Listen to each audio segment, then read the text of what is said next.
ربي جل الله ما في قلبي غير الله نور محمد صلى الله لا إله إلا الله. Kalamuka yadullu ala ma fi qalbika. Ucapan-ucapanmu itu adalah merupakan indikator-indikator tentang apa yang ada di dalam hatimu. Hatimu sedang sedih, engkau mengucapkannya sesuatu yang sedih. Hatimu sedang gembira, ya ucapanmu ya menunjukkan kegembiraan. Hatimu sedang cemas, ya kalimat yang keluarnya juga menunjukkan kecemasan. Jadi artinya bahwa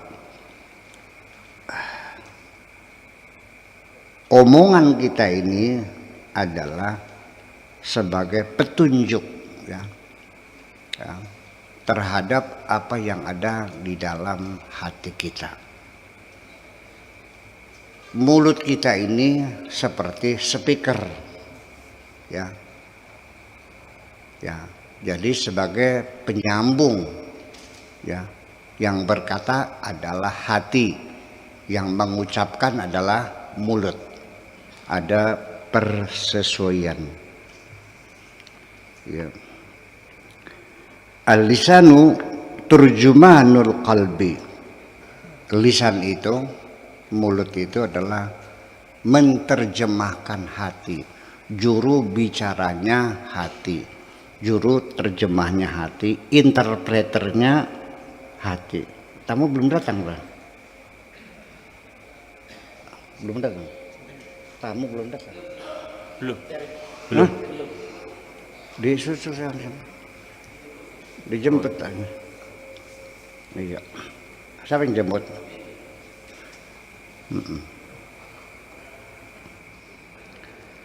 Turjumanul qalbi. Turjuman ya. Kalau kita biasanya tarjamatun, turjuman sama aja.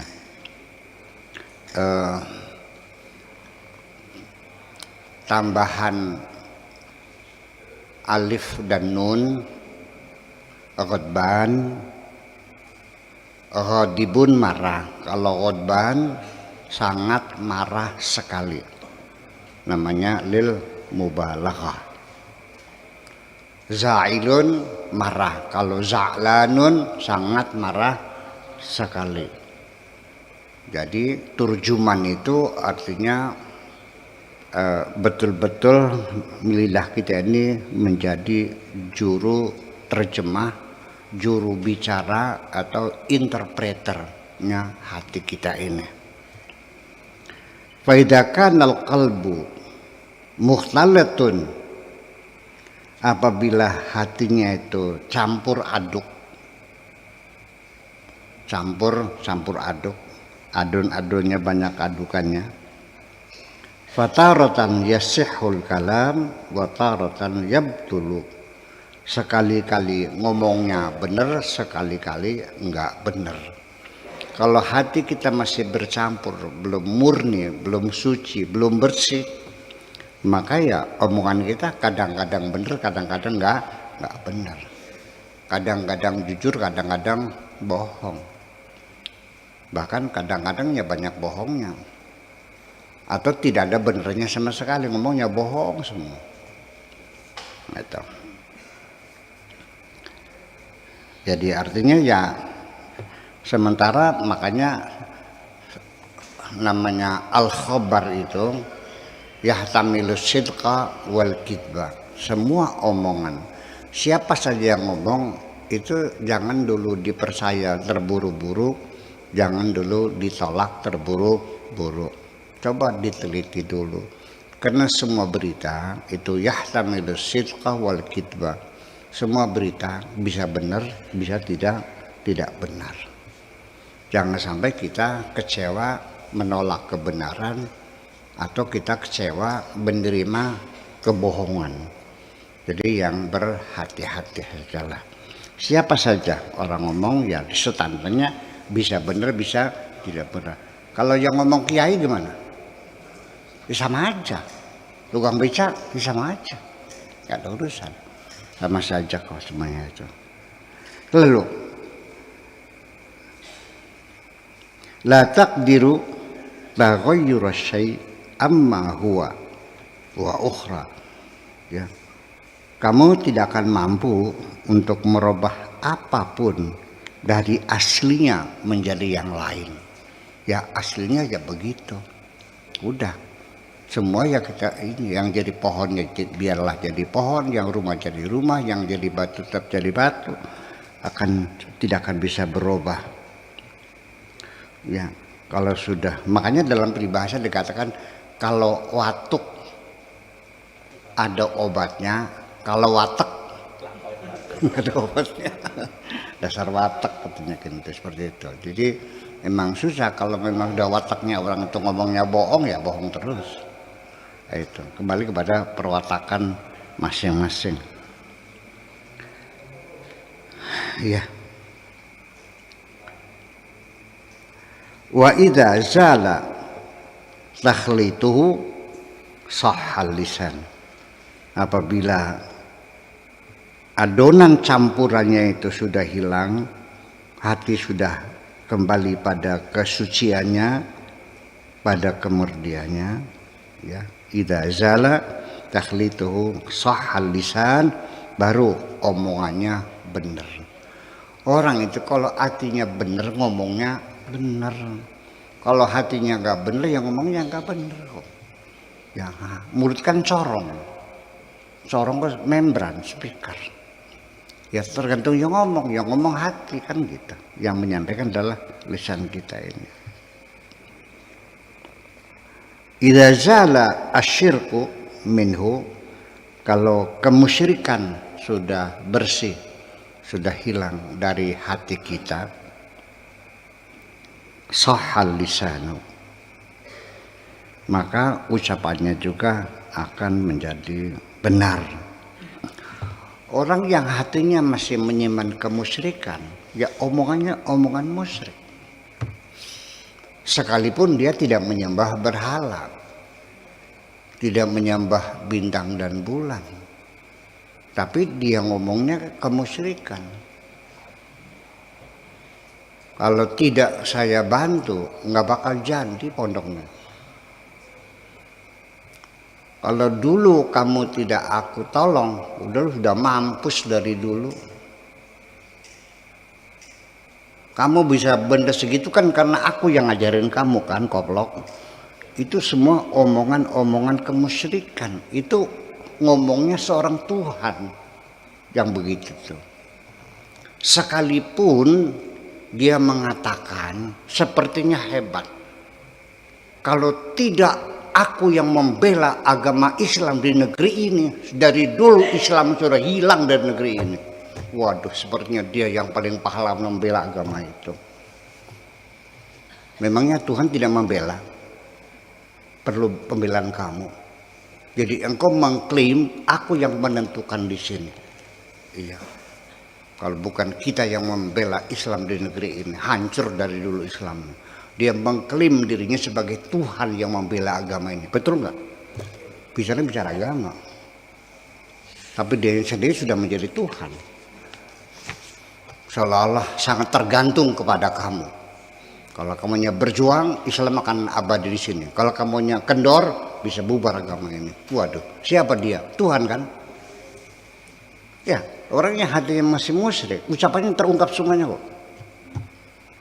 Ya, lupa dirinya siapa. Dia bukan lagi sebagai hamba, tapi sebagai Tuhan yang menentukan. Makanya ya itu, tapi orang kan kebanyakan tidak sadar bahwa bukan ucapannya yang musyrik, di dalam hatinya ada maka yang keluar adalah mulut yang selalu mengeluarkan berbagai binatang, kunyuk, babi, segala macam, ketek. Itu artinya di hatinya ada kebun. Betul nggak? Ya iya. ada kebun binatangnya. Nyonggal dina peteng seruntul kiri ke. Bakal kebun kunyuk, cemerak, ketek, segala macam. Berarti kan kebun binatang semua situnya tuh. Itu sehari-hari kita seperti itu. Makanya perlu sekali-kali atau sering-sering engkau mendengarkan sendiri ucapan-ucapanmu itu. Coba dievaluasi, didengarkan sendiri. Kalau perlu direkam, terus kamu setel, kamu dengerin. Omongan siapa tuh? Omongan Tuhan. Bukan omongan manusia, omongan Tuhan. Ya, engkau sudah memposisikan dirimu sebagai Tuhan. Itu kira-kira. Wa idza asyraka, kalau di hatinya ada kemusyrikan, menjadi musyrik, yaqtadi bil khalqi, ya, dia akan lebih menurut kepada makhluk daripada kepada Allah. Iya, takut kepada sesama, kepada atasannya daripada takut kepada Tuhannya. Takut kepada istrinya lebih dari takut kepada Tuhannya. Kata Allahnya ngajak kita ke barat, kata makhluk ngajak ke timur, kita ikut ke timur. Ya, lebih nurut kepada makhluk daripada Allah. Kenapa? Ya karena masih mendua di dalam hati kita sendiri. Ya, Tuhannya tidak satu, mendua. Semuanya taghayyar wa tabaddala wa ta'assara wa kadhiba, akan menjadi berubah, akan berganti, akan menjadi terpuruk dan juga berdusta. Titik.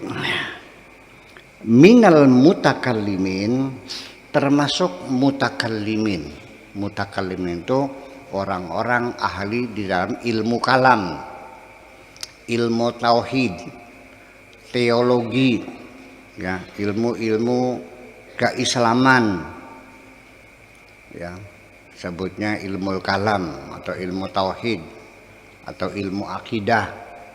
Yang jagoan-jagoan para filosof teologis, ya, gitu.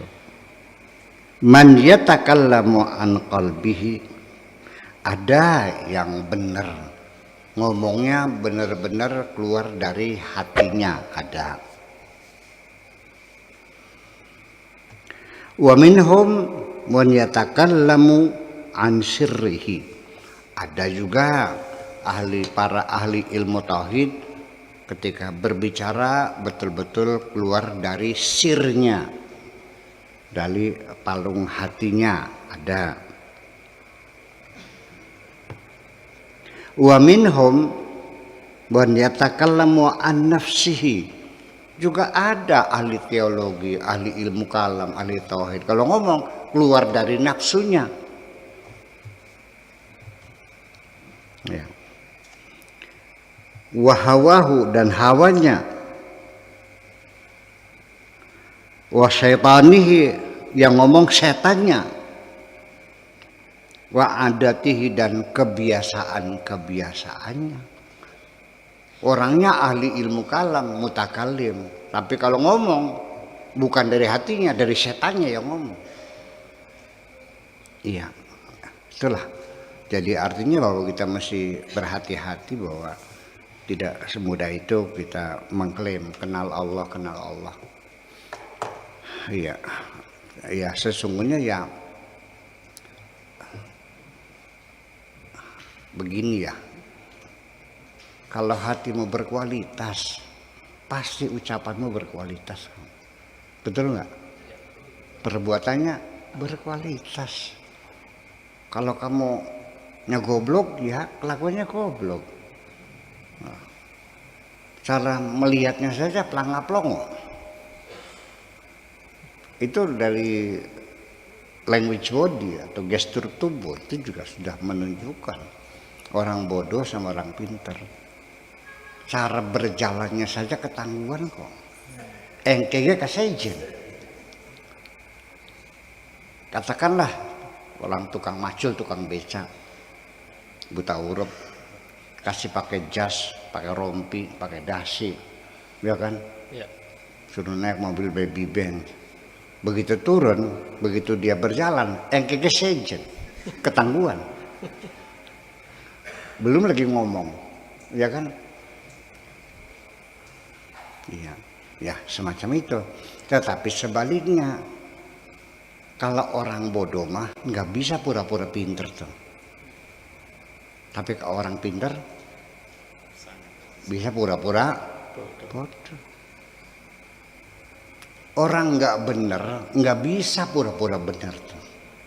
Tapi orang bener bisa pura-pura nggak benar. Makanya seringkali Anda keliru menilai waliullah ketika dia menyembunyikan identitas dirinya, kamunya percaya dia wali dalban, padahal mah asli.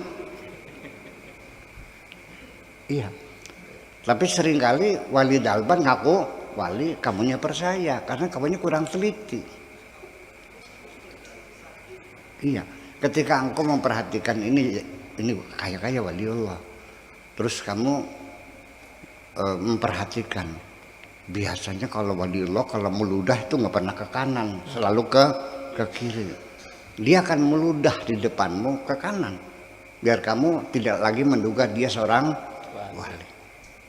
Nah ini kaidah pertama dalam kitab Al-Hikam, idfin nafsaka fi ardil khumul, sembunyikan dirimu di hutan belantara yang tidak diketahui orang. Makasih. Warahmatullahi wabarakatuh. Waalaikumsalam warahmatullahi wabarakatuh.